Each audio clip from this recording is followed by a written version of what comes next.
마태복음 2장입니다. 마태복음 2장 13절에서 18절까지 보도록 합시다. 마태복음 2장 13절에서 18절까지 보도록 합시다. 찾았으면 같이 보도록 합시다. 저희가 떠난 후에 주의 사자가 요셉에게 현몽하여 가로되 헤롯이 아기를 찾아 죽이려 하니 일어나 아기와 그의 모친을 데리고 애굽으로 피하여 내가 내게 이르기까지 거기 있으라 하시니 요셉이 일어나서 밤에 아기와 그의 모친을 데리고 애굽으로 떠나가 헤롯이 죽기까지 거기 있었으니 이는 주께서 선지자로 말씀하신 바 애굽에서 내 아들을 불렀다 함을 이루려 하심이니라. 이에 헤롯이 박사들에게 속은 줄을 알고 심히 노하여 사람을 보내어 베들레헴과 그 모든 지경 안에 있는 사내 아이를 박사들에게 자세히 알아본 그 때를 표준하여 2살부터 그 아래로 다 죽이니 이에 선지자 예레미야로 말씀하신 바 라마에서 슬퍼하며 크게 통곡하는 소리가 들리니 라헬이 그 자식을 위하여 애곡하는 것이라. 그가 자식이 없으므로 위로받기를 거절하였도다 함이 이루어졌느니라. 아멘. 기도합시다. 아버지 하나님, 예수님께서 탄생하심으로 이스라엘에 놀라운 일들이 많이 일어나고 있습니다. 마땅히 예수 그리스도를 구주로 영접해야 될 자기 백성들은 예수 그리스도를 거역하고, 그래서 예수님께서 애굽으로 피신하는 이 사건까지 일어납니다. 그런데 하나님께서 그 애굽에 피신한 그 사건들을 내 아들을 애굽에서 부른 것이라고 하나님께서 말씀을 하시는데, 도대체 이 말씀이 담고 있는 의미가 무엇인지 깨달아 알 수 있도록 도와주시옵소서. 그래서 우리가 이런 말씀을 참 읽고 듣고 할 때마다 성령 하나님께서 왜 이 말씀을 이렇게 기록을 하였는지 그 뜻을 분명히 잘 알 수 있는 그 지혜가 우리에게도 허락해 주옵시길 원합니다. 그래서 이 말씀을 공교하게 우리가 우리의 상식으로 깨닫는 것이 아니라 성령 하나님께서 기록할 당시에 그 뜻대로 잘 깨달아 알 수 있도록 이 시간도 성령 하나님이 우리의 입술을 주장하시고 마음을 주장하시고 깨닫는 마음을 허락해 주옵시길 원합니다.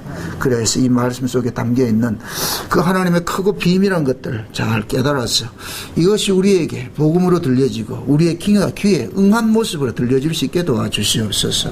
감사를 드리고 그리스도 대신 예수님의 이름으로 기도합나이다. 아멘. 우리가 성경을 볼 때 항상 이제 기억해야 되는 것은 우리 상식으로 성경을 보아서는 안 된다.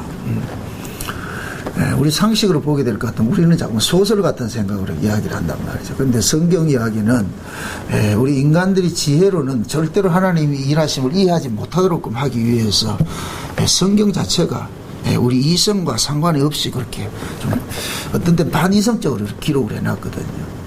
그래서 오늘 특히 오늘 살펴보는 이 말씀도 예수님께서 헤롯의 그 핍박을 피해가지고 애굽으로 이렇게 도망을 갔는데 이 이야기를 예수님께서는 참 마태는 이 말씀을 호세아의 기록을 인용을 하면서 선지자의 말씀에 이 말씀이 기록이 되어 있는데 그 말씀이고 뭐냐, 내 아들을 애굽에서 부른 것이라 그런단 말이죠.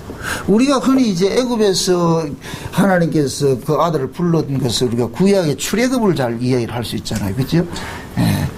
애굽에 있는 그 이스라엘 백성들을 모세를 보내가지고서 애굽에서 건져낼 때 하나님은 이들은 내 아들이다, 내 장자라 이렇게 얘기를 했단 말이에요. 그래서 우리는 딱 선입견이 알고 있는 것이 하나님께서 애굽에서 내 백성을 불렀다 이 얘기는 저 애굽에 있는 자기 백성들을 광야로 끄집어냈구나 이렇게 얘기를 한단 말이죠. 그런데 오늘 본문은 이건 정반대로 이야기를 하고 있어요. 예수님께서 애굽으로 도망을 갔는데 하나님께서는 이 사건을 호세아의 말씀을 인용을 해가지고 내 아들을 애굽에서 빼냈다 그런단 말이죠. 애굽에서 빼냈다 그런단 말이죠. 그럼 애굽에서 빼냈다 이 얘기는 지금 예수님께서 도망간 그곳이 예수님을 핍박해서 죽이려고 했던 그곳이 애굽이라는 얘기예요. 지금 이스라엘이고 뭐냐 애굽이라는 얘기예요. 지금 뭡니까 동방 박사들이 그 예수님의 별을 쫓아가지고서 헤로데에게 가가지고 유대인의 왕으로 나신 이가 누구요? 이렇게 했을 때에 그 말 자체가 지금 당신은 유대인의 왕이 아니고 새로운 유대인의 왕이 왔습니다. 진짜 유대인의 왕이 왔습니다. 이 얘기잖아요. 그죠? 그렇게 될 것 같으면은 헤롯은 너희들은 가짜요. 이렇게 드러난다면 가짜. 그래서 제가 그러잖아요. 예수님이 이 땅에 오심으로 참이 왔어요. 참. 예수님이 참이라니까. 인간도 예수님이 진짜 인간이고 진리도 예수님이 진짜 진리고 빛도 예수님이 진짜 빛이고 아멘? 그러면은 예수님이 진리다 이럴 것 같으면 그동안에 진리 역할을 했던 것은 비진리로 드러나는 거예요. 예수님이 참 아들이라 이렇게 될 것 같으면 그동안에 하나님의 아들 구실한 놈들은 전부 가짜로 드러나는 거예요. 예수님이 참 빛이다 이렇게 할 것 같으면 그동안에 빛노릇한 놈들이 그것은 전부 가짜다 이게 드러나는 거예요. 그럼 묻습니다. 진짜 예수님을 미워하는 사람이 누구겠어요? 가짜가 진짜 노릇한 것들이 그러죠. 진짜 노릇한 것들이. 그게 진짜 노릇했는데 진짜가 오니까 이놈들이 뭐가 되다? 가짜로 드러났죠. 그러니까 자기들에게 이 가짜를 숨기기 위해서 뭐하냐? 진짜를 죽이는 거예요. 이것이 이 세상의 구조예요. 여러분들 예수님께서 바리새인들을 향해서 독사새끼라 그러죠. 독사새끼. 그 독사라는 것이 원래 원문은 살모사예요. 살모사. 살모사라는 의미가 뭐냐? 어미 잡아먹는 놈들이라는 얘기예요. 자기를 낳아준 어미를 잡아먹는 놈들이 그걸 독사새끼라 그런단 말이죠.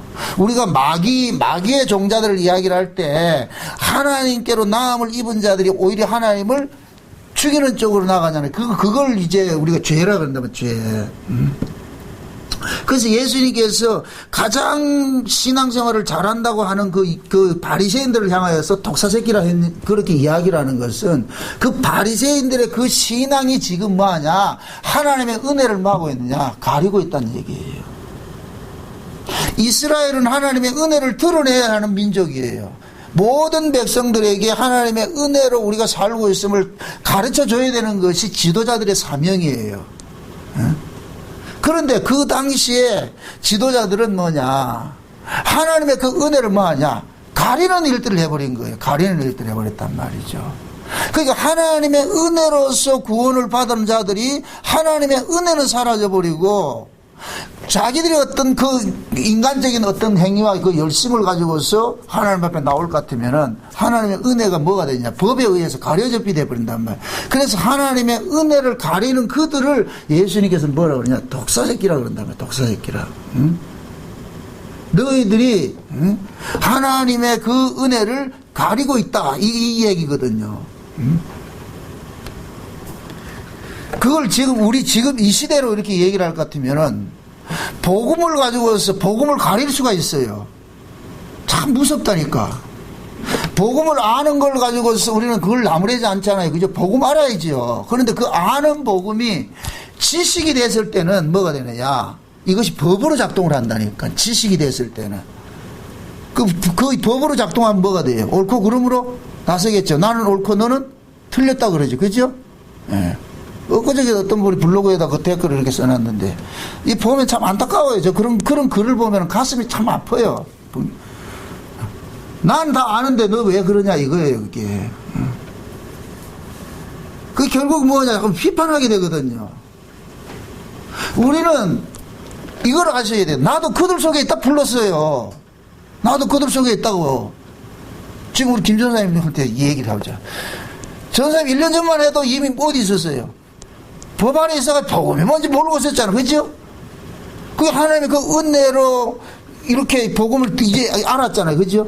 그 지금 알아가지고 그쪽에 모르는 사람한테 너들 왜 그래? 이렇게 하면 된다, 안 된다? 안 되죠. 나도 그들 속에 있다가 나왔는데. 그래서 우리 그들 속에 있다가 나왔기 때문에 우리가 조심을 해야 되는 거예요. 왜? 내가 자원해서 나온 것이 아니라 하나님이 빼내줬잖아요. 그죠? 빼내줬기 때문에. 우리는 다 율법 아래서 시작했어요. 율법 아래서. 응? 율법 아래 시작하던 자들을 하나님께서 은혜가 때가 참에 하나님이 때가 차가지고 우리에게 은혜로 불러냈잖아요. 은혜 자리를 옮겨놨잖아요. 이제 은혜를 옮겨놨을 것 같으면 사도 바울 같이 다메섹에서 주님 만나고 나니까 나는 이제 빚진 자가 돼버리는 거예요. 자기 동족들에게. 자기 동족들이 뭐 잘못이냐? 자기는 불러서 왔잖아요. 그죠? 근데 이걸 오해를 할 것 같으면 나 아는데 너 왜 몰라 이렇게 할 것 같으면 그건 아니에요. 그게 꼭 뭐냐 독사새끼 돼버리는 거예요. 하나님 은혜를 모르면은.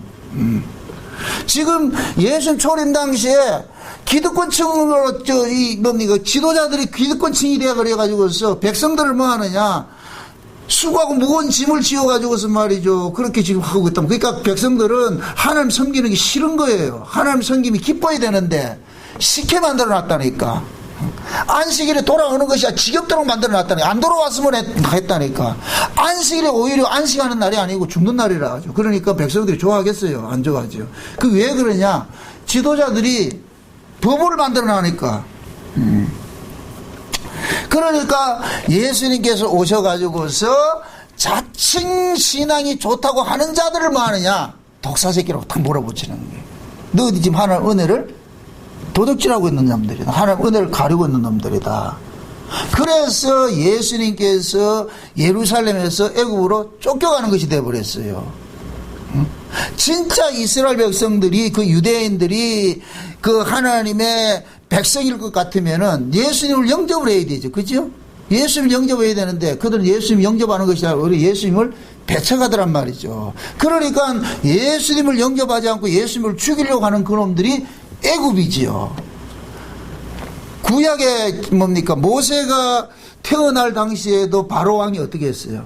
이스라엘의 아이들 다 죽였죠. 그죠? 어린아이들 다 죽였잖아요. 그죠? 그 지금 예수님께서 태어났을 때 어린아이들도 다 죽이잖아요.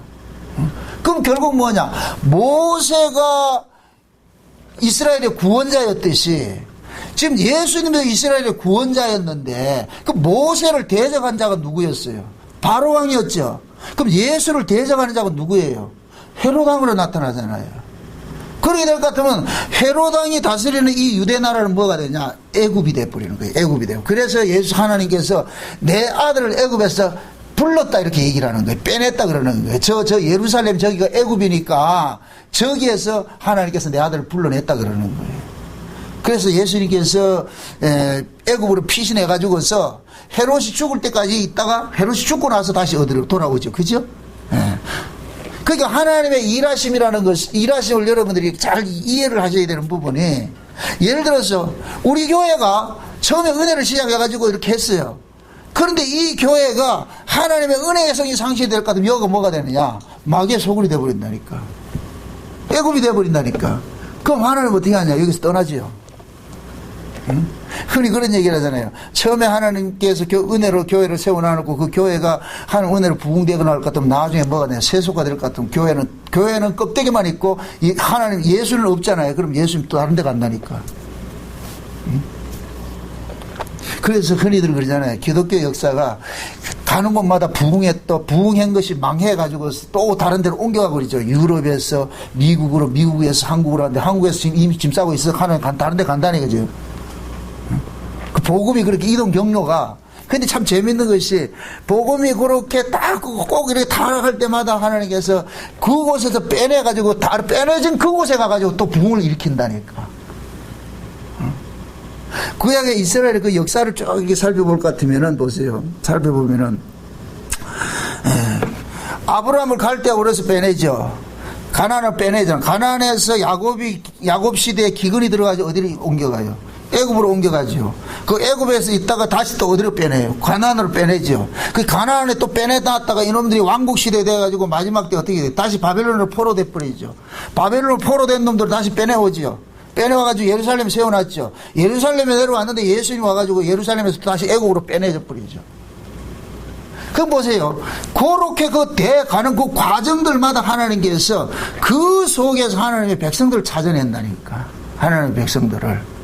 그러니까 하나님, 이렇게 생각, 하나님이 가는 곳마다 하나님께서 구원해야 될 백성이 있다고 이렇게 보시면 돼요.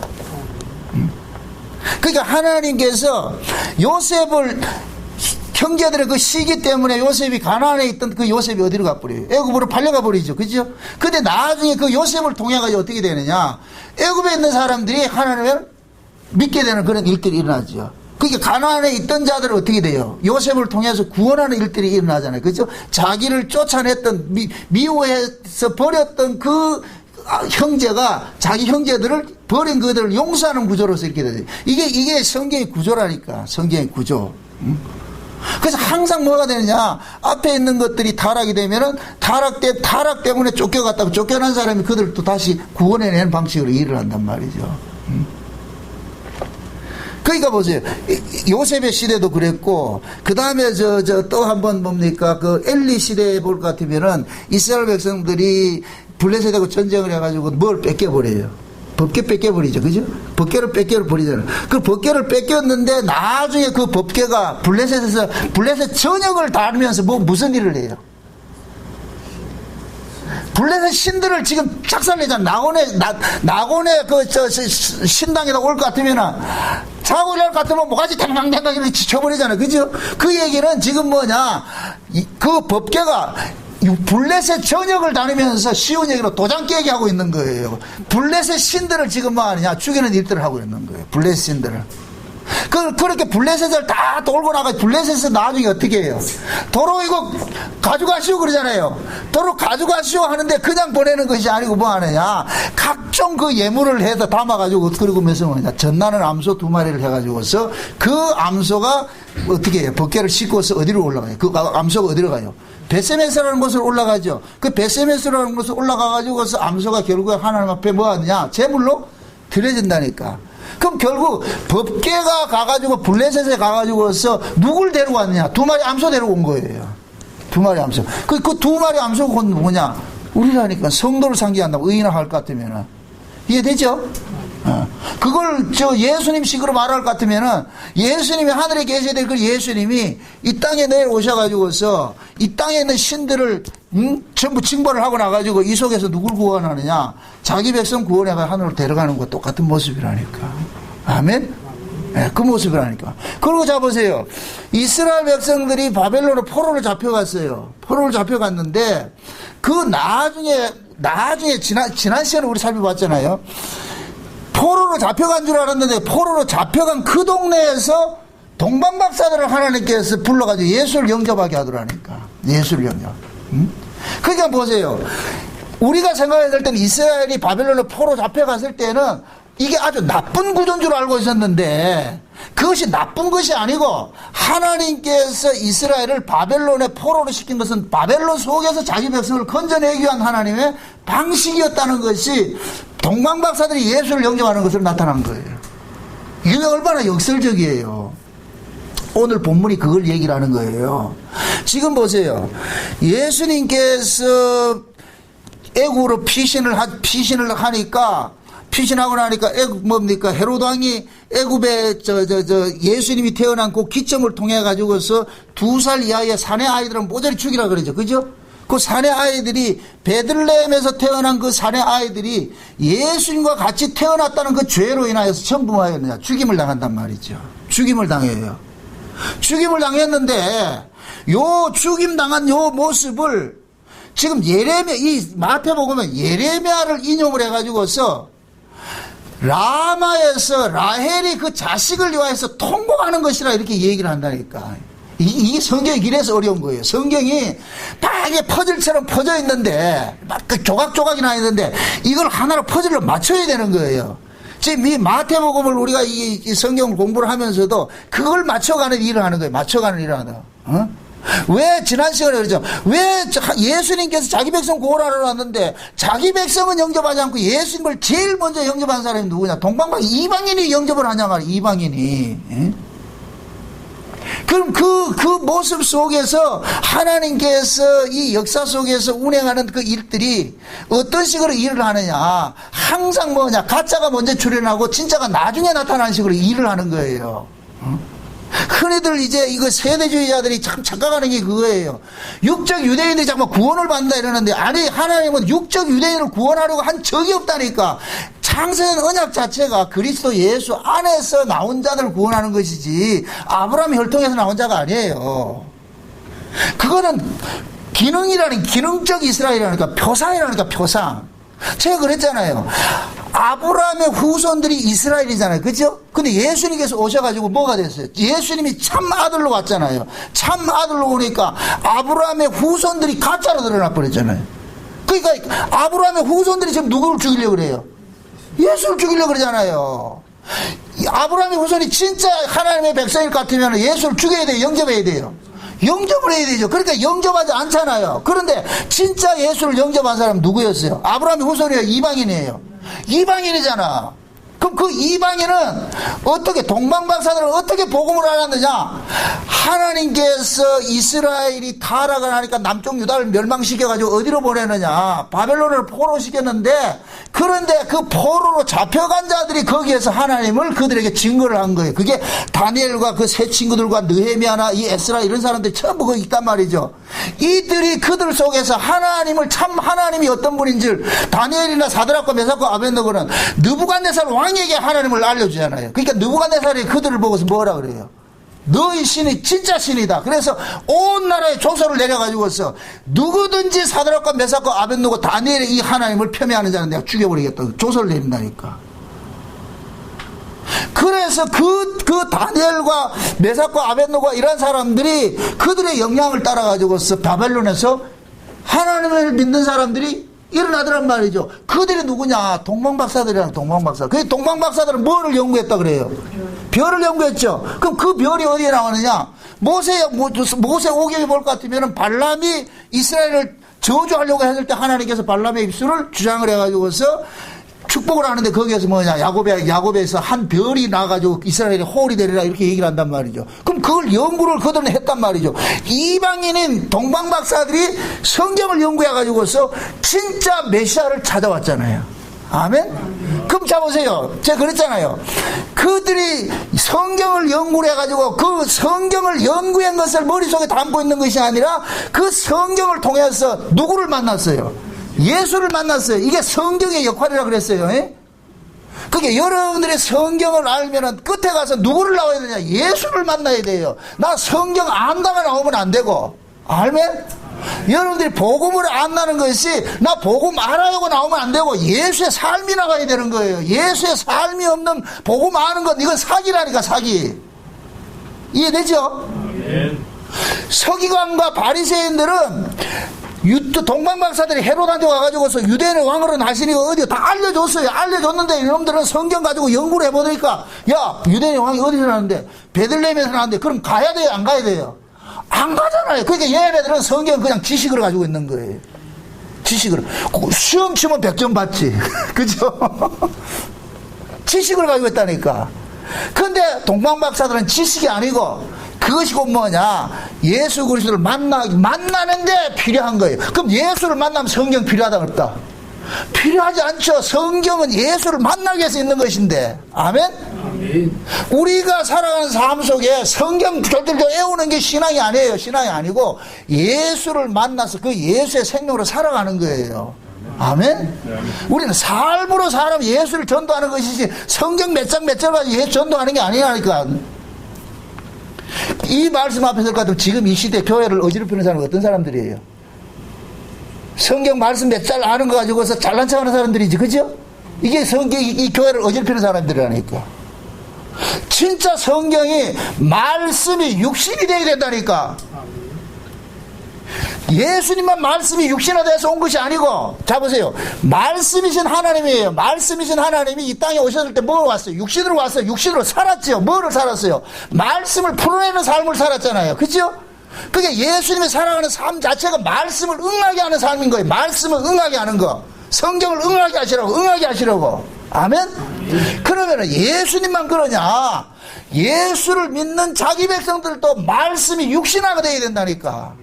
하나님의 말씀이 내 육신 속에서 삶으로 좀 터여져 나가야 돼요. 그게 곧 뭐냐? 성령의 열매들이고 신의 성품이고 사람이 뭡니까? 예수의 모습으로 바뀌어가는 거예요. 삶으로. 그래서 예수를 만나면 진짜 복음을 알고 예수를 알면 그 사람이 따뜻해야 된다니까.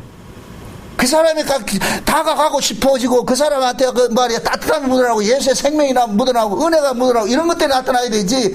말씀 안다는 걸 가지고서 뭐 법이 나오고 사람이 차가운 찬바람이 날 것 같으면은 그건 아니에요. 그 사람이 스스로가 나는 가짜요 이렇게 드러내고 있는 거예요. 성경 말씀을 달달 외우는데 그 성경의 내용과 정반대의 모습으로 나타나면은 말씀이 그를 넌 가짜잖아.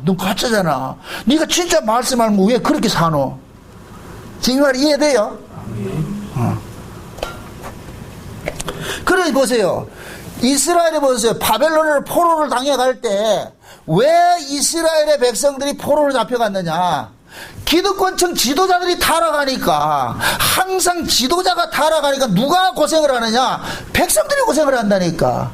그래서 바벨론에 이스라엘이 남쪽 유다가 바벨론 포로를 당할 때에 잡혀가기 전에 어디에 라마라는 곳에 포로들을 집결을 시켜놨다니까. 집결을 시켜놨어. 이 포로를 잡아갈 놈들. 그러니까 느부갓네살 왕이 이스라엘 속에 있는 그 아무나 잡아가는 것이 아니고 똑똑한 놈들 잡아간다. 똑똑한 놈들. 잘나고 똑똑한 초명한 놈들 딱 잡아가지고서, 그래서 요 놈들을 데려와가지고 어떻게 하느냐. 다니엘과 사드락과 메삭과 아벤느고 느헤미야 이런 사람들 전부 뭐예요? 요직이 안 치죠. 갈 때 학문을 잘 가르쳐가지고서. 그런데 다니엘 같은 사람, 다니엘이나 그 친구들은 뭐냐, 왕의 진미를 먹지 않고 물과 채식만 먹으면 이건 믿음의 절개를 지키는 거예요. 그렇게 지켰는데 이들이 얼마나 그들 속에서 진짜 하나님의 삶을, 하나님의 그 섬기는 그 삶을 그들에게 감동과 말을 줬을 것 같으면 그들이 그들의 신을 믿겠다고 그렇게 했겠냐 말이죠. 지금 이해돼요? 그러니 지금 보세요. 지도자들이 타락하니까 누가 지금 고통을 당하느냐? 진짜 아는 사람, 하나님을 섬기는 사람들이 뭐하냐? 포로를 잡혀가는 거예요. 그러니까 하나님께서 알짜배기들을 어디로 옮겨놨느냐? 바벨론으로 싹 옮겨놓은 거예요. 이해되죠? 그리고 예루살렘을 확 초토화시켜버리잖아요. 이것도 마찬가지예요. 예수님 초림 때도 예수님께서 애국으로 딱 피신 데가 예수님이 나의 십자가에 죽고 나가지고 이 예루살렘이 어떻게 돼요? 초토화시켜버리죠. 똑같은 구조라니까. 그러니까 지금 보세요. 하나님께서 구약의 이스라엘 백성들이 잘못하니까 요들을 어떻게 하느냐. 그대로 모판을 어디로 옮기느냐. 바벨론을 옮겨버린 거예요. 바벨론을 옮겨버렸어. 그 바벨론을 옮겨버리니까 바벨론에서 포로로 잡혀갔던 들이 믿음을 끝까지 지켜내는 거예요. 이게 하나님의 은혜고 기적이라니까. 외국에 잡혀갈 것 같으면 거기서 믿음 못 지킨다니까. 동화되고 말죠. 그런데 그 속에서 믿음을 지키고 오히려 그들을 뭐 했느냐. 자들한테 귀화를 시키잖아요. 그죠? 에스더 같은 데도 보세요. 에스더가 하만이 유대인들을 전부 죽이려고 했을 때에 그 에스더가 그 지혜를 가지고서 그것을 어떻게 바꿉니까? 그 자기 삼촌 모르드게를 통해 가지고서 그 하만의 잘못된 걸 가르쳐 가지고서, 그래서 그 뭡니까? 그 아다사스다 왕이 누구를 모르드게를 그 유대인들 뭐예요? 그 나라에 뭐예요? 총독을 시키잖아요. 그죠? 그래서 완전 역전을 시켜버리잖아요. 그래가지고서 온 바사와 메대 바사의 이 사람들이 하나님을 섬기는 그런 사람들이 일어나게 됐다니까. 결국 하나님께서 일하시는 것은 그 나라가 타락하니까 거기에서 뽑아가지고서 옮겨놨는데, 옮겨놓은 그 자리에서 뭐 하느냐? 하나님께서 은혜를 구해내는 일하는 거예요. 자기 백성 구해내는 일하는 거예요. 그런데 지금 보세요. 오늘 본문에 그런다니까. 라마에서 라헬이 그 자식을 위해서 통곡한다 그런단 말이야. 그죠? 예수님께서 피신을 가시고, 애굽으로 피신을 가시고, 예수님 때문에 누가 죽었어요, 지금? 어린아이들이 죽었죠. 그죠? 어린아이들이 죽죠. 그럼 이 어린아이들이 누구 손에 지금 죽임당하는 거예요? 헤롯 왕의 손이 죽임당하는 거잖아요. 그죠? 헤롯 왕 손에 죽임당한 것은 저 구약식으로 이야기할 것 같으면 이스라엘의 지도자들이 타락하니까 하나님께서 이들을 바벨론으로 포로 빼내는 것과 똑같은 것이에요. 아멘? 그래서 보세요. 라마에서 이스라엘 백성들이 포로로 잡혀가지고서 끌려가는 그 모습을 보고서 어미들이 가슴을 치면서 우는 거예요. 내 새끼, 생떼 같은 새끼가 지금 빼앗겨가니까 어미가 울고 있단 말이에요. 그 어미들, 아들을 빼앗긴 그 어미의 심정을 한마디로 이어서 뭐라 그러냐? 라헬이라 그러는 거예요. 라헬. 이해돼요? 왜 라헬이라 그러냐면, 라헬은 이 시대 사람도 아닌데, 라헬이 누구예요? 야곱의 부인이잖아요. 야곱이 낳은 자식이 누구예요? 요셉이죠. 그죠? 요셉이죠. 자, 요셉하고 베냐민하고 낳았는데, 자, 이 재미있는 것이, 요셉을 낳았는데, 만약에 보세요. 요셉은 합판채를 먹어서 요셉을 낳았잖아요. 그죠? 근데 그 요셉을 누가 미워해서 애국으로 쫓겨가 팔리게 됐어요? 형제들이죠. 그때는 라헬이 살아있었어요? 죽어 있었어요? 라헬이 이미 죽었지. 라헬은 베냐민을 낳았다가 죽어버렸으니까. 그러니까 요셉이 팔려갈 때는 라헬은 없어. 만약에 라헬이 살아있었을 것 같으면 어떻게 했겠어요? 통곡을 하죠. 자기 자식이 지금 쫓겨나는데 누구 때문에? 형제랑 하는 놈들 때문에. 실제 그 요셉의 형제들이 요셉을 죽인 거예요. 구덩이에 빠져가지고서 짐승 피불 옷을 찢고 피 발랐다는 얘기는 요셉을 죽였다는 얘기예요. 라헬이 살아있을 것 같으면 그걸 어떻게 하겠냐? 통곡을 하지요. 아멘? 그러니까 지금 이스라엘이 바벨론에로 포로로 잡혀가는데, 포로 잡혀가는 그 자식들을 보는 그 애미 심정이 곧 뭐냐? 라헬의 심정이라는 거예요. 이해돼요? 요르기넬 같은 그 포로 잡혀가는 자들이 누구예요? 요셉과 같은 자지. 요셉과 같은 자. 지금 이해돼요? 아멘. 요셉과 같은 자니까 나중에 이들이 바벨론에 가가지고서 하나님을 증거하는 삶을 살지요. 거기에서 누굴 끄집어내느냐? 동방박사들이 예수를 만나는 일들이 일어나잖아요. 아멘? 아멘. 그러니까 보세요. 지금 예레미야 31장에 이 말씀을 인용을 하는데, 예레미야 31장에 이 말씀을 뭐라 이야기하나? 이건 찾아보셔야 돼요. 한번 찾아보고 갑시다. 읽어보셔야 돼요, 이거. 예레미야 31장 15절이에요. 15절부터 봅시다. 15절부터 몇 절까지 보느냐면은 17절까지 봅시다. 17절까지 봅시다. 같이 한번 봅니다. 다 같이. 나 여호와가 이같이 말하노라. 라마에서 슬퍼하며 통곡하는 소리가 들리니 라헬이 그 자식을 위하여 애곡하는 것이라. 그가 자식이 없으므로 위로받기를 거절하는도다. 나 여호와가 이같이 말하노라. 그 소리를 금하여 울지 말며 내 눈을 금하여 눈물을 흘리지 말라. 내 일에 갚음을 받을 것인즉 그들이 그 대적의 땅에서 돌아오리라. 여호와의 말이니라. 나 여호와가 말하노라. 너의 최후의 소망이 있을 것이라. 너의 자녀가 자기들의 경내로 돌아오리라. 자 보세요. 이 얘기가 세 번역으로 볼 것 같으면 아주 해석을 잘해요. 제가 세 번역을 읽을게요. 나 주가 이렇게 말한다. 라마에서 슬픈 소리가 들린다. 비통하게 울부짖는 소리가 들린다. 라헬이 자식을 잃고 울고 있다. 자식들이 없어졌으니 위로받기조차 거절하는구나. 나 주가 이렇게 말한다. 이제는 울음 소리도 그치고 내 눈에서 눈물도 거둬라. 내가 수고한 보람이 있어서 내 아들 딸들이 적국에서 돌아온다. 나 주의 말이다. 너의 앞날에는 희망이 있다. 내 아들 딸들이 고향 땅으로 돌아온다. 나 주의 말이다. 자 보세요. 이 말씀이 잘 이해하세요. 지금 이스라엘의 그 생떼 같은 자식들이 어디로 가요? 포로로 잡혀가는 것이죠. 그죠? 포로로 잡혀간단 말이죠. 그런데 그 포로로 잡혀갈 때 그 잡혀가는 모습을 봤을 때 울음이 나오잖아요. 안타깝잖아요. 그죠? 하기에 하나님이 울지 마라.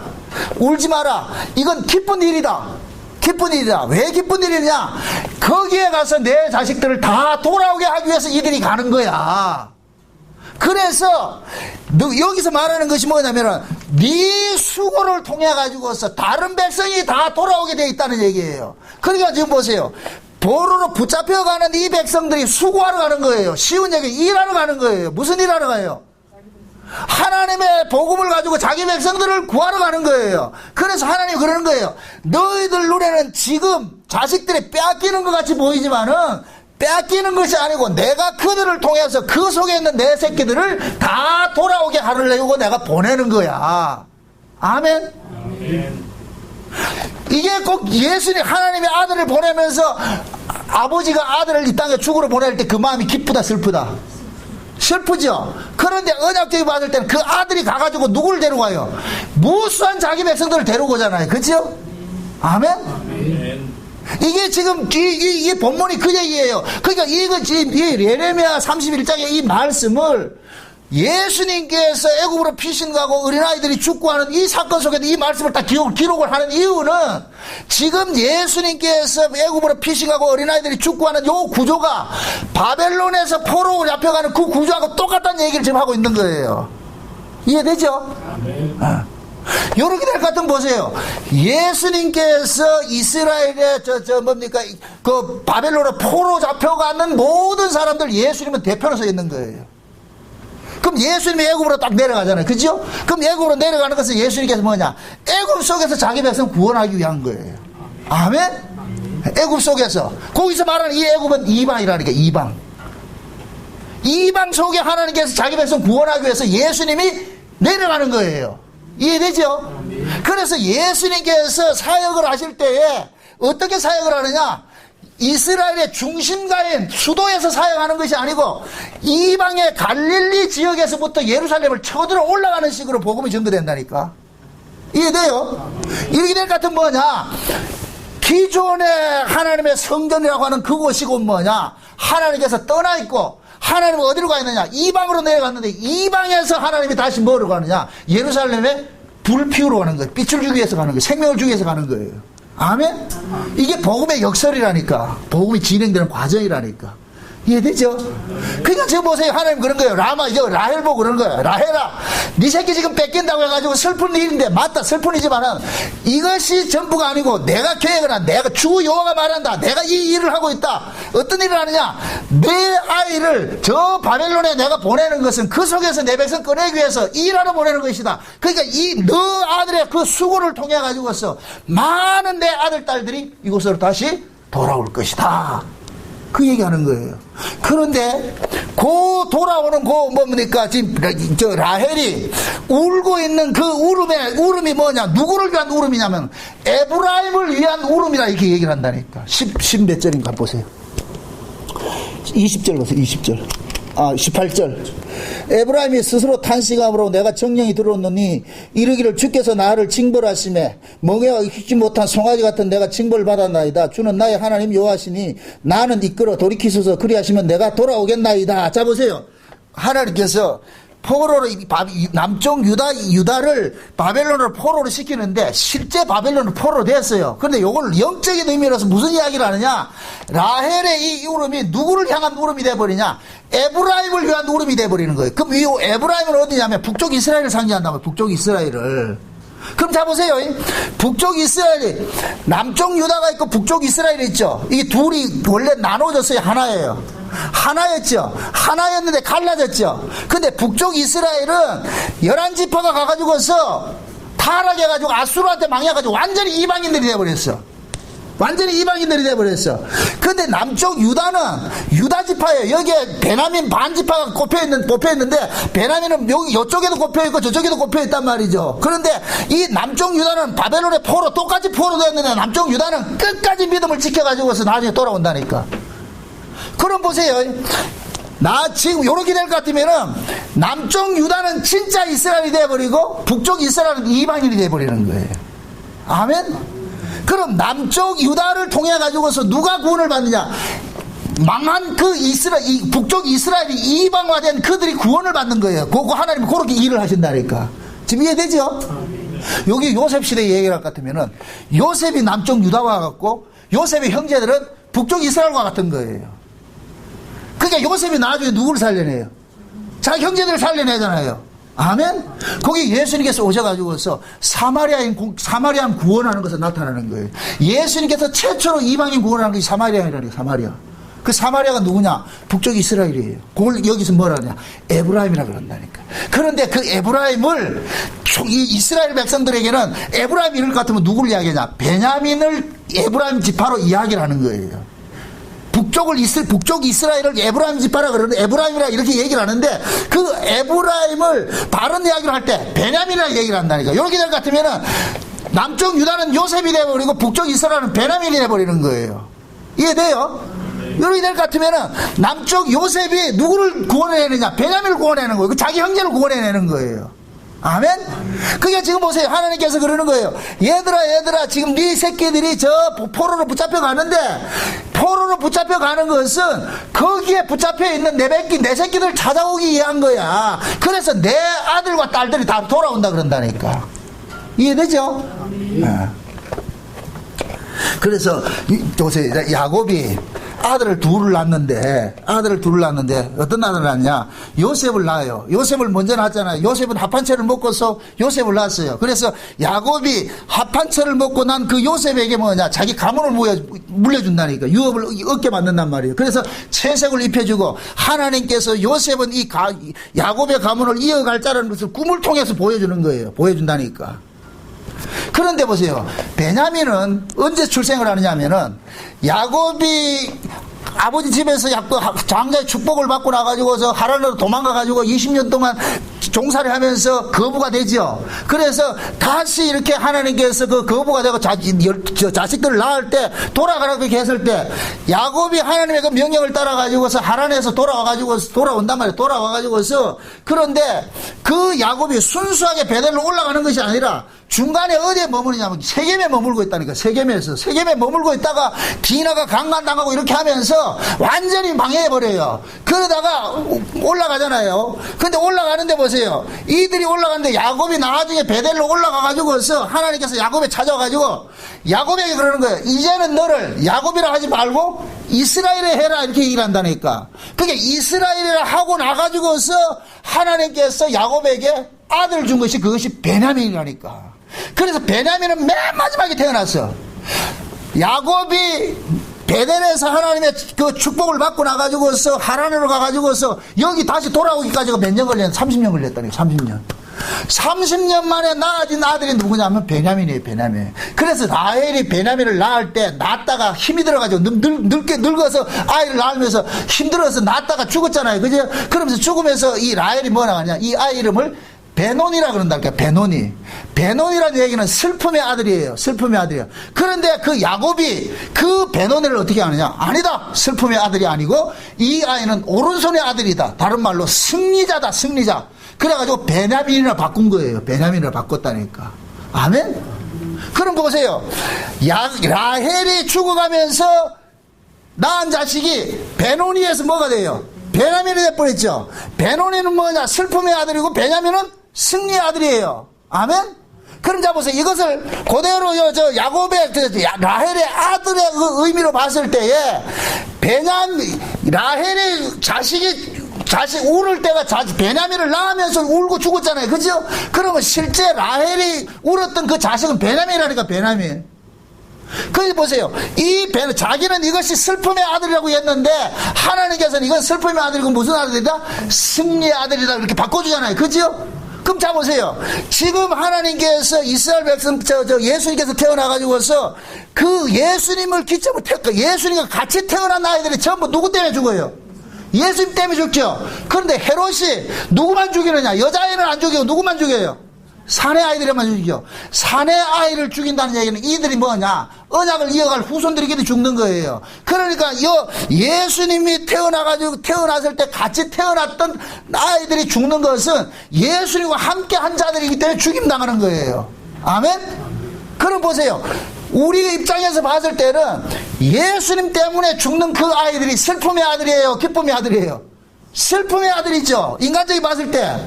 예수님 때문에 죽잖아요. 그런데 예수님 때문에 죽은 그 아이들이 슬픔의 아들이 아니고 무슨 아들이냐? 승리의 아들인 거예요. 아멘? 그러니까 예수님께 이 아이들은 아무 죄가 없어요. 이 아이들은 누구와 연관이 되냐? 예수님과 연관이 되어 있어서 죽었다니까. 이해되죠?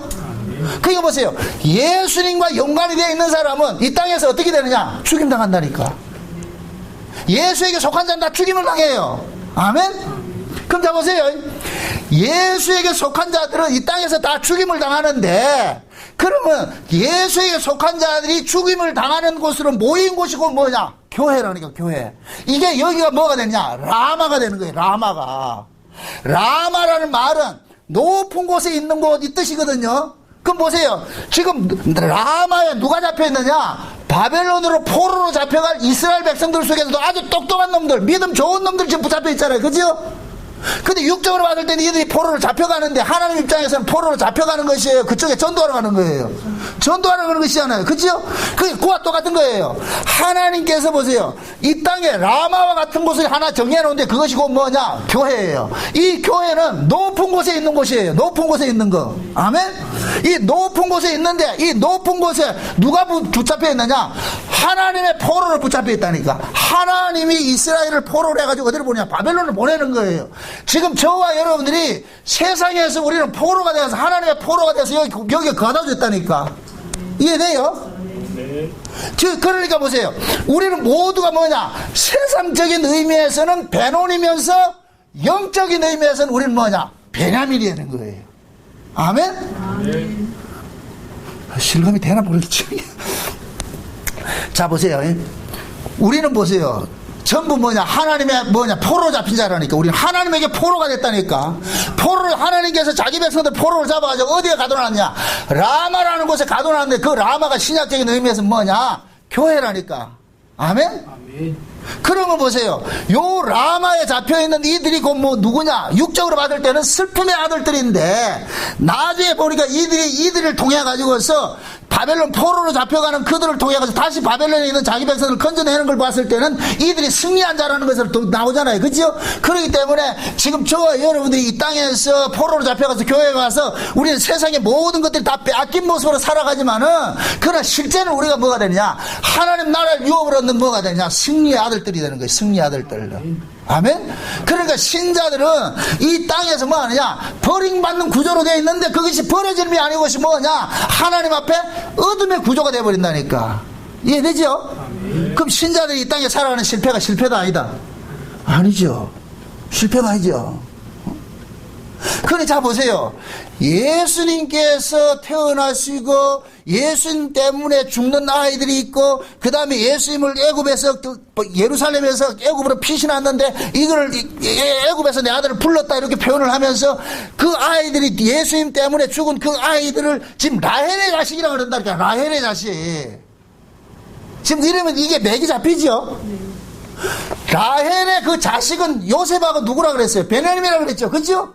그럼 라헬이 실제 울은 자식은 누구냐? 요셉은 라헬이 죽기 전에 요셉은 라헬이 죽고 나가지고 달려갔으니까 없었고, 라헬은 실제 베냐민을 낳을 때 울었단 말이죠. 그런데 슬픔의 아들인 줄 아는데 이것은 슬픔의 아들이 아니고 승리의 아들이다. 그렇게 야곱이 인정을 해줬듯이, 그러니까 이 라마에 지금 붙잡혀가지고 바벨론을 포로로 잡혀가는 이거 봤을 때 육적인 사람들 입장에서는 이건 슬픔의 아들들인데, 그런데 하나님 입장에서는 슬픔의 아들들이 아니고 이들이 승리자다. 그 표현을 해준단 말이죠. 아멘? 그러니까 지금 보세요. 예수님 때문에 헤롯에게 아무 이유 없이 죽임당한 그 두 살 이하의 사내 아이들, 남자 아이들을 언약의 후예들이라고 그랬어요. 언약을 받을 자, 가문을 이어받을 자라고 그랬어요. 그러니까 예수님과 동등한 모습으로 죽임당하는 거예요. 예수님 때문에 죽임당하는 거예요. 이들이 곧 뭐냐? 진짜 하나님의 백성이라는 거예요. 이해되죠? 우리 그냥 아이들 죽었다고 생각하지 마시고, 이 아이들이 누구 때문에 죽어요? 예수님 때문에 죽었죠. 예수님하고 같이 태어나서 예수님 때문에 죽는 거예요. 아멘? 그럼 보세요. 우리 역시도 마찬가지죠. 이 세상은 헤롯 왕이 지배하는 그 세상이에요. 다 사단이 지배하는 세상이에요. 예수님이 태어난과 우리의 태어난과 똑같은 거예요. 이해되죠? 신자들도 예수님 때문에 태어났잖아요. 그죠? 우리가 언약의 후손이니까. 그러면 이 언약의 후손들은 누구 때문에 죽느냐? 세상의 왕에게 우리가 죽는 거예요. 죽임당하는 거예요. 세상으로부터 우리가 핍박을 받는다니까. 아멘? 핍박을 받는 이들을 보고 뭐냐? 하나님께서 뭐냐? 너희들이 핍박받는 것이 아니고 너희들은 뭐냐? 하나님의 복을 받은 자식이기 때문에 너희들이 핍박을 받는다고 일러주는 거예요. 이런 것들이 알아질 것 같으면 신자들이 이 땅에서 당하는 그런 아픔들을 아픔으로 여긴다. 그것을 그 배후에 있는 그 감사로 봐야 돼요. 감사로 봐야 되죠. 그래서 지금 보세요. 십자가 뒤에 뭐가 있느냐? 영광이 있다니까. 그 천국은 지옥 너머에 있다니까. 지옥 너머. 그럼 우리 눈에는 뭐만 보여요? 지옥이 보이죠. 그럼 지옥이 보이면 우리는 어떻게 돼요? 울지요. 그죠? 라헬처럼 운다니까. 근데 하나님께서 위로를 해준다니까. 울지 마라. 네 아들이 어디에 있다? 천국에 있다. 아멘? 네. 그걸 지금 예수님께서 애굽으로 피신가고 헤롯이 그 2살 이하의 사내 아이들을 죽이고 요러한 이 일련의 이 모습을 마태는 무엇을 기록하고 있냐? 성령께서 이 마태를 통해 가지고 이걸 기록하는 것은, 이것은 구약에 저 이스라엘이 포로 당할 때 그 라마에서 이스라엘의 엘리트들이, 그 젊은 청년들이 잡혀가는 그 모습을 그대로 지금 재현시키고 있는 거예요. 그래서 요 말씀이 예수님이 애국으로 피신다고 아이들이 죽는 요 모습을 그것만 보지 말고, 구약에 이스라엘이 망할 때, 남쪽 유다가 완전히 망할 때, 포로로 잡혀갈 때, 그때 그 구조를 그대로 보란 얘기예요. 그렇게 될 것 같으면 구약에서 바벨론이 포로 당할 때 이스라엘 백성이 끌려간 이야기하고 예수님이 탄생했을 때 두 살 아이들이 죽는 거하고 요 가서 오버랩을 딱 찍어볼 것 같으면은, 이 아이들이 다니엘과 메섹과 아벳노가 같은 요 믿음을 지킨 아이들이구나, 이렇게 보여지죠. 이해돼요? 요들 속에 누가 있느냐? 우리가 있다니까. 우리가 그래서 우리가 예수를 믿으면은 예수 믿는 것 때문에 우리는 뭐하냐? 고난을 당하게 돼 있다. 핍박을 당하게 돼 있다니까. 그걸 제가 그러잖아요. 그 사람이 예수를 품고 있는지 안 있는지는 누가 먼저 아느냐? 마귀가 먼저 알아요. 예수를 품고 있는 사람은 가만두질 않아요. 마귀가 계속 시험 들게 만들고 핍박이 있다니까. 예수가 없는 것들은 가만 내비둔다니까. 그러니까 예수가 없는 것들은 건들 필요가 없는 거예요. 그거 뭐 신앙생활 제대로 하든 안 하든 그냥 내비둬버려. 그러나 진짜 예수를 품고 있는 사람이 신앙생활 제대로 할 것 같으면 자꾸만 어떤 사건이 일어난다니까. 그래서 하나님의 백성은 늘 이 땅에서 뭐하냐? 어떤 사건의 연속을 당하게 돼 있어요. 왜 그러냐? 우리의 신앙을 자꾸만 누가 넘어뜨리려 하기 때문에, 마귀라는 놈이 넘어뜨리려 하기 때문에. 마귀라는 놈들이 믿음 없는 사람을 넘어뜨리겠어요? 믿음 있는 사람을 넘어뜨리겠어요? 믿음 있는 사람을 넘어뜨리죠. 바벨론, 느부갓네살이 바벨론에서 이스라엘 포로 잡아가는 게 멍청한 놈들 데려가요? 똑똑한 놈들 데려가요? 똑똑한 놈 데려간다니까. 이해되죠? 과거에 우리나라도 고려시대에 몽골한테 망하고 이렇게 했을 때 몽골에서 그 공녀들 데려갈 때 못생긴 거 데려갔다, 이쁜 것들 데려갔다, 할머니들 데려갔다, 처녀들 싱싱한 거 데려갔다. 안심하시라고. 여러분들 갈 사람 한 사람도 없으니까. 새파랗게 젊은 처녀들 데려가지 늙은이 마을 데려가겠냐고. 느부갓네살이 젊은 애들 데려가는 이 목적은 거기서 쓰려고 데려가잖아요. 그죠? 늙은 것들 데려가지 않는다니까. 근데 신앙도 여러분들 보세요. 젊은 신앙이 돼야 돼. 그래서 베드로서 볼 것 같으면, 에스겔이나 베드로 볼 것 같으면 하나님께서 심판을 하는데, 어디에 심판을 하나? 하나님이 집에서 심판을 하는데 누구부터 심판한다 그래요? 늙은 자부터 심판한다 그러죠. 늙은 자부터. 왜 늙은 자부터 심판을 한다 그래요? 늙다는, 여러분들 보세요. 우리가 몸으로서는 우리가 늙는다 그래. 나이를 먹어가면 늙는다 그러지만 신앙은 늙으면 안 된다니까. 신앙은 가면 갈수록 뭐 해야 되냐? 점점 젊어야 돼요. 아멘? 늙는다는 얘기는 뭐냐? 신앙이 퇴보되어 있다는 얘기예요. 퇴보되어 있다는 얘기예요. 그래서 예수님께서도 재림하실 때 그러잖아요. 젖먹이들 화가 있다고. 젖먹는 자들 화가, 젖먹이는 자도 화가 있고 젖먹이도 저 화가 있고. 이건 신앙이 어린아이로 있으면 안 된다는 얘기예요. 자라 있어야 돼. 그래서 마귀라는 놈은 항상 뭐냐? 믿음이 좋은 사람들을 자꾸만 넘어뜨리려고 그런다니까. 그러면은 결국 믿음이 좋다는 얘기는 이 땅에서 시험거리가 많다, 없다.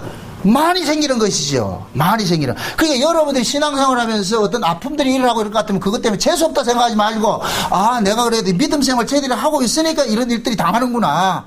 이렇게 생각하세요. 어떤 사람은 한 달, 두 달, 세 달 교회 안 해도 전혀 문제 없는 사람이 있는데, 어떤 사람은 한 주간 빠졌는데 문제 생겨버린다. 왜 그럴까요? 여러분들은 어땠으면 좋겠어요? 아니, 여러분들이 두 달, 세 달 안 나왔는데도 언제 안 온지 관심 없는 게 좋겠어요? 한 주간만 빠져도 왜 안 왔어요? 이렇게 하는 게 좋겠어요? 어느 게 좋아요? 하나님께서 하나님의 사랑을 입은 자들은 이 땅에서 뭐 하냐? 고난을 받을 수밖에 없어. 왜? 요 사람들이 다니엘 그 젊은 소년과 같고 말이야, 동료들과 같은 그런 자들이기 때문에. 응?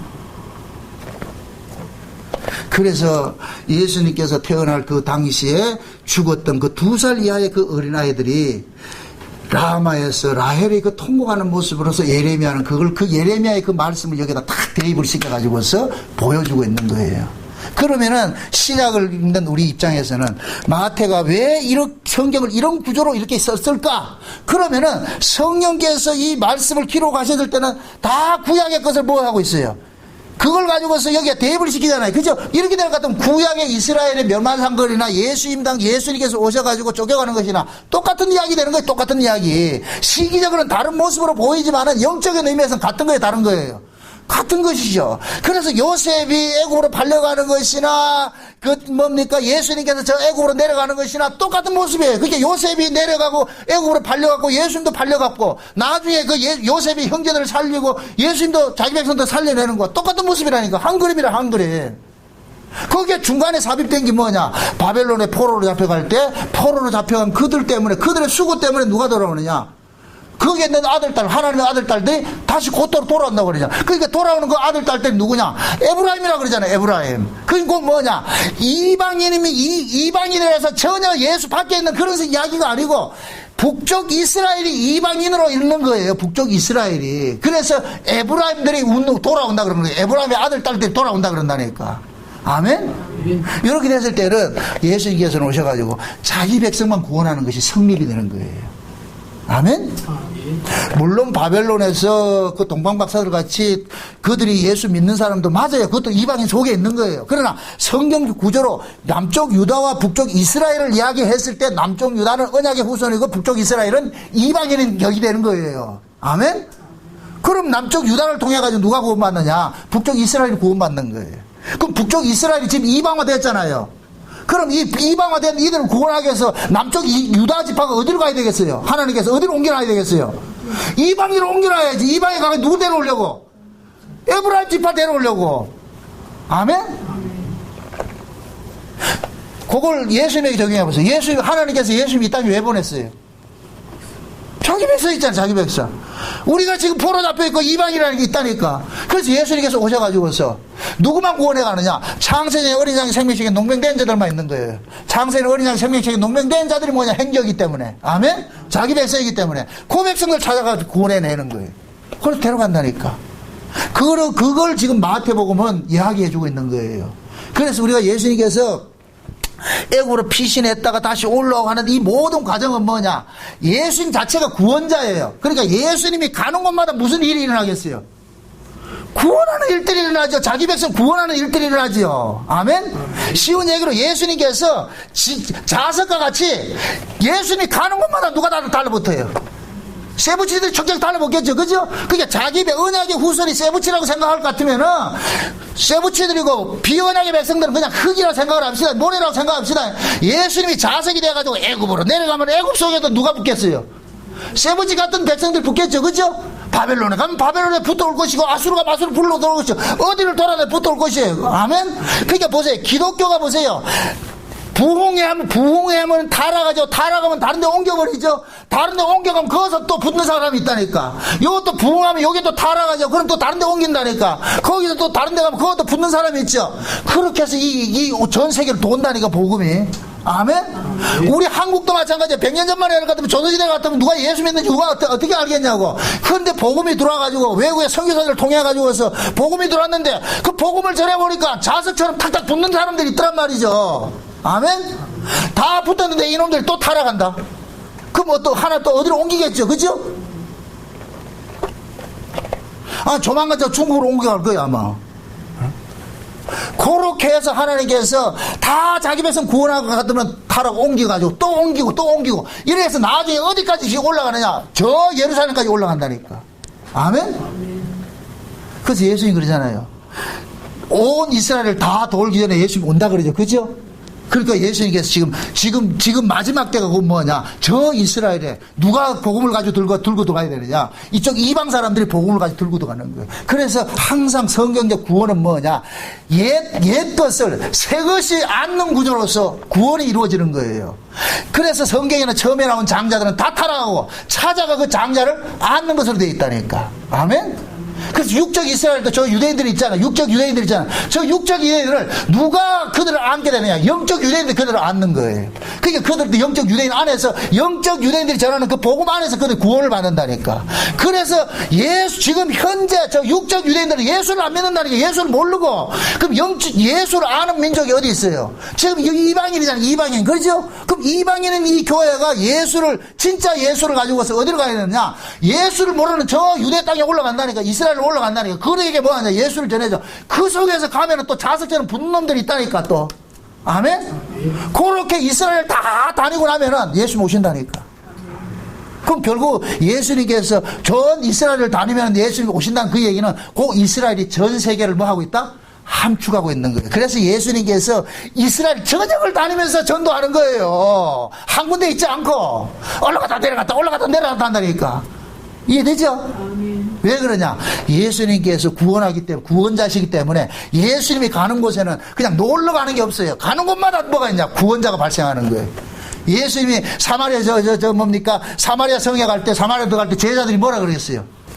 여기 왜 들어가는데 그러잖아요. 여기 왜 들어가는데? 여기 이방인인데. 근데 예수님께서 가가지고 그거 누구 구원해요? 사마리아인 구원하죠. 그죠? 근데 그 사마리아 여자가 누구의 우물물을 먹고 있었어요? 야곱의 우물물을 먹고 있었죠. 그럼 야곱의 우물을 먹었다는 얘기는 이 아이가 누구 후예란 얘기예요? 야곱의 후손이란 얘기죠. 아멘? 그래서 예수님께서 비록 사마리아인이지만은 야곱의 후예라니까. 그래서 예수님께서 가가지고 그에게 복음 전해 구원을 해낸다니까. 아멘? 그래서 예수님 그러잖아요. 수화성 여자 구원 얻은 거 보고서 뭐냐. 곡식들이 밭이 휘어졌다 그러잖아요. 그죠? 그래서 주인에게 추수할 종들을 많이 보내달라 그래가지고 추수하라 그러잖아요. 그래서 예수님께서 12제자를 뭐냐. 이스라엘 전역에 추수꾼으로 보내는 거예요. 아멘? 네. 지금은 추수 때가 다 되어가는 때예요. 다 곡식 이물로 다 익어가는 때인데, 이러한 때에 우리가 이런 하나님의 말씀의 깊이를 우리가 알 것 같으면 이 아는 이 말씀을 가지고서 하나님께서 여러분들 또 어떤 곳으로 보낼지 몰라요. 보내는 그곳에는 반드시 놀러 보내는 것이 아니니까 항상 하나님께서 무슨 일을 하기 위해서 자기 백성을 만남을 해주든지 어떤 일을 하기 위해서 보내는 것이니까, 그러한 때 여러분들이 그냥 논다 생각하지 마시고 항상 복음의 빚진 자가 돼가지고서 내가 받은 그 복음들을 나눌 수 있는 그러한 자세로서 여러분들 살아가셔야 돼요. 그게 전도자 입장이라니까. 아멘? 그 얘기 하는 거예요. 그 얘기 하는 거예요. 그래서 예수님께서 애굽에 갔다가 다시 또 올라와가지고 할 때마다 예수님 하는 일은 전부 자기 백성 구원하는 일들이니까, 그럼 예수에게 속한 자들도 똑같이 하나님께서 그렇게 사용하고 계시는 거예요. 그래서 오늘 이 본문 말씀을 여러분들이 오늘 이 본문도 읽고 또 예레미야 31장을 또 다시 한번 읽어보세요. 그러면은 이 말씀이 쫙 이렇게 뭡니까? 뭐라 그래? 세로바젤이 딱 될 것 같으면 딱 그림이 하나 나오듯이 딱 보여진다니까. 그럴 것 같으면, 이 예수님의 탄생 소식을 이미 예레미야는 예언을 했구나. 예레미야는 예레미야식으로 예언을 했는데 그것이 곧 뭐냐? 라마의 바벨론으로 포로 잡혀가는 그 아이들을 위해서 라헬이 그 자식을 위해서 통곡을 했더라. 그래서 이 이야기가 도대체 라헬이 저쪽 이야기인데 야곱의 아내인데 왜 뜬금없이 여기 나오냐 이런 게 했을 때 이 전체 그림이 곧 뭐냐. 결국 예수 그리스도를 통해 가지고 자기 백성 구원하는 얘기가 성경 전체는 하나 이야기를 하고 있구나. 이것이 깨달아진단 말이죠. 그렇게 했을 때 여러분들이 이 성경 보는 폭들이 자꾸 넓어지는 거예요. 성경은 지금 조각조각처럼 다 흩어져 있어. 이걸 성령께서는 하나로 쫙 맞추게 하는 거예요. 누구 그림으로? 예수 그리스도로 그림. 예수 그리스도 자기 백성 구원하는 그 그림으로. 그 그림 속에 지금 누가 되어 있느냐? 우리가 들어가 있는 거예요. 우리도. 아멘? 네. 그러면은 우리 교회도 마찬가지예요. 라마와 같이, 여기가 라마와 같은 곳이에요. 라마와 같은 곳에 포로 잡힌 자들이 지금 여기 보여 있어. 어디로 데려가느냐? 하나님께서 다른 세계로 데려가기 위해서 모아놨다니까. 그러니까 육적으로는 우리가 세상에 대해서 모든 정과 욕심들 다 죽임당하는 아픔이지만 슬픔이지만은, 그러나 우리는 슬픈 자가 아니라 결국 하나님께서 우리를 승리하는 자다. 베노니가 아니고 베냐민으로 우리가 살고 있다는 이 사실 기억하시고 아파하지 마시고 넘어짐 속에서도 상처받음 속에서도 감사하면서 당당하게 그렇게 살아가시기를 주 여러분 축원드립니다. 기도합시다. 아버지 하나님 감사합니다. 하나님께서 우리에게 주신 구원이 이게 참 창세전부터 이렇게 계획된 것이고 또 예수 그리스도를 통하여서 이러한 방식으로 우리를 구원해냈다는 것은 놀라고 또 놀라울 뿐입니다. 그러므로 아버지 하나님, 우리가 이 라마의 포로 잡혀있는 우리의 그 포로들의 모습이라는 것을 알았습니다. 그러므로 우리가 슬퍼할 것이 아니라 이것이 기쁨의 그 포로라는 것을 깨닫고 감사하며 살아갈 수 있도록 도와주시옵소서. 예수님의 이름으로 기도합나이다. 아멘.